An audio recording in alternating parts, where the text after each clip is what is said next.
this tutorial I'm going to show you how to make these really super quick and easy bookmarks. You'll be whipping them up in no time. Let me show you how. To make a fabric bookmark, you're going to need 3 pieces of fabric cut at 4 inches by 4 inches squared, and I've got one piece here that I consider my feature fabric, my front fabric and my back fabric. Then you'll need to cut 3 pieces of interfacing, which is single-sided iron-on. I'm using Palon Shape Flex SF101. We're going to need 3 pieces cut at 3.5 inches by 3.5 inches squared. So then to get started, I'll just pop these aside, and I'm going to take one of my pieces of interfacing and I'm going to cut it along the diagonal. So I'll just line up my ruler at the top and at the bottom, and then check that it's still straight, and then cut. If you don't have a rotary cutter, you could have just drawn that with a pencil and cut with scissors. And now what we're going to do is iron on our interfacing to our fabric.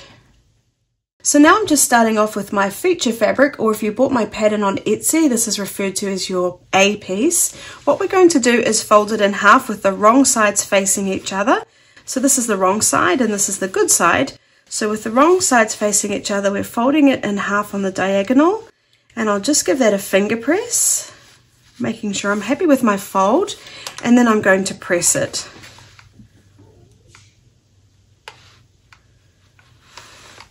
And then what we're going to do is open it up, take one of the pieces of interfacing that we cut in half. Now there's a sort of a bumpy rough side and then there's a smooth side. We want to take the bumpy side and face that down because that's the glue, and we're lining up the line that we just pressed. You can lift up one side if you need to, just to make sure it is on that line, and then we're also making sure it's even on these sides, and you want about 1/4 of an inch clearance on each of the sides. And then when you're happy with how it's placed, we'll just press it again, making sure that that rough side is facing down, otherwise you'll get it on your iron. And then once the interfacing is secure, I'm just going to fold that back in half and press it again. And all that's doing is giving it a little bit more body with the interfacing, making it a bit stiffer, I guess. So I'll set that aside.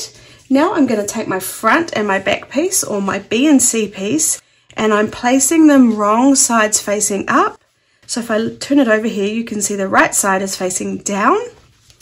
Then I'm going to take my 2 pieces of interfacing, again with the rough side, facing down and popping that in the center so that I have about 1/4 of an inch seam allowance on all 4 sides. And I'll do that for both pieces, checking again that that rough side is facing down. And then once I'm happy, I'll press, making sure that it attaches nicely to the fabric.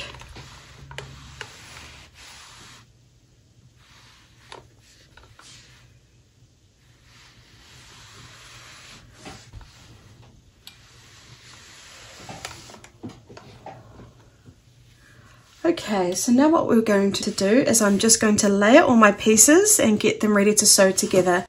So I'm going to take my B fabric, and that's the fabric that you want to be the back. I'm using actually the same fabric for the frontal back, but you might like to use different fabric. So take whatever piece you'd like to be your back and face it with the right sides facing you. Then take your feature fabric, which we've folded in half, and then we're going to place it on top, and what we're going to do is we're going to line up the edges on the 2 sides. So you can see that's how our bookmark is going to be. Then we'll take our final piece, which will be the front piece, and we'll place it on top with the wrong sides facing us, and we want all these edges lined up really nicely. And then what I'm going to do is pop a pin in, holding it in place.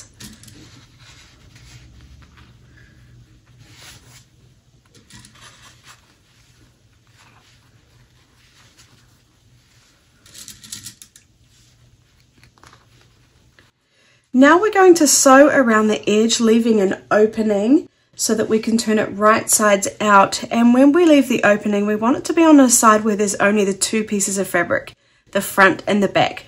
We don't want to leave the opening on this side where we also have our little feature fabric or our sleeve. So let's make sure we leave the opening on one of these sides, and now let's sew. So now we're going to sew around the edge, remembering we're leaving an opening on a side where we only have 2 fabrics, and I'll start about 1.5 inches away from the edge. I will do a back stitch, and I've got my 1/4 inch foot on because I'm just used to it. You might want to just use a regular foot and just sew at 1/4 inch seam allowance. So I'm just going to sew down, and then when I get to the edge, I'm doing my best guess at being 1/4 inch away from the edge of the bookmark, and then I'm lifting up my foot, making sure my needle's down and turning, and then I'll carry on. Again, doing my best guess, turning.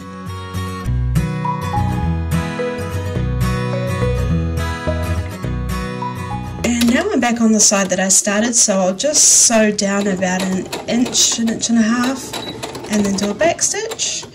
I just like to do a back stitch because when we turn it right sides out, it can be pulled at, and it just means that the stitches aren't going to come undone. So I've removed the pins, and now I'm just going to trim the corners to reduce the bulk, so when we turn it right sides out, it's going to sit really nicely. Just be careful of your stitches, you don't want to accidentally cut them.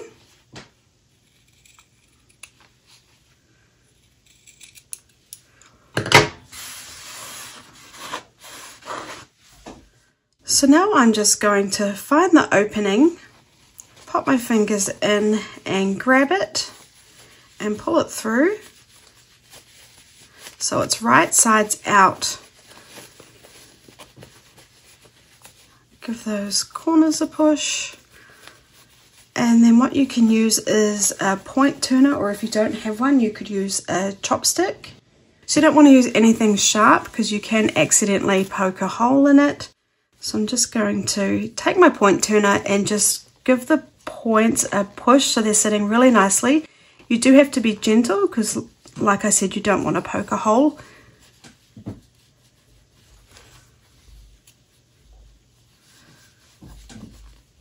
Okay, and we'll do that for all 4 corners.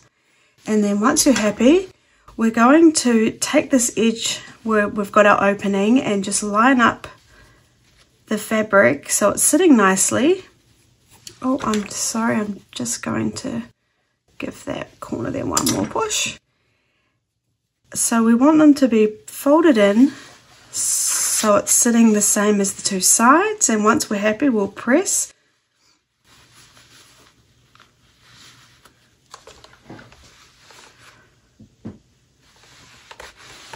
Just going to give the whole piece a press now. We can press it on the back as well. So we just want where we have that opening to be sitting really nicely, so when we sew around it, you can't even tell that it was there, and that's looking pretty good to me. So I will just pop a pin in, and now what we're going to do is just sew around the 2 sides, which will just be a top stitch, which is decorative, but it also just closes this little opening. So now we're just going to stitch down where we've got just our front and back piece. So we're going to go down and then across, and I will do a back stitch. Some people like to stitch around the whole bookmark. I just think it sits nicer if you don't, but that's entirely up to you. What I'm going to do is open up the sleeve here and start right at the beginning there, and I'm going to stitch with about 1/8 inch seam allowance. So just work out the best guide on your sewing machine.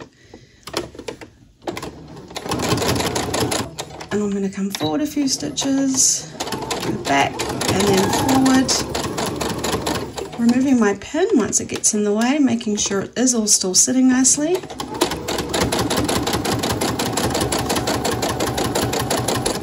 Doing my best guess when I get to the corner again. It's a little bit stuck, so just giving it a little push.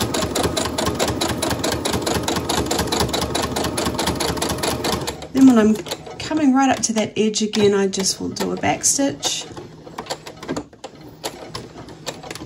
Okay, and then trimming our threads.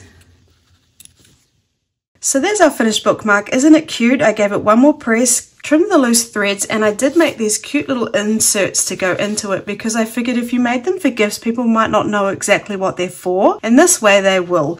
it says I'll save your page, and then when they pull it out it says this little bookmark was handmade just for you. And these are found in my pattern, which is available in my Etsy shop. I'll put a link in the description below.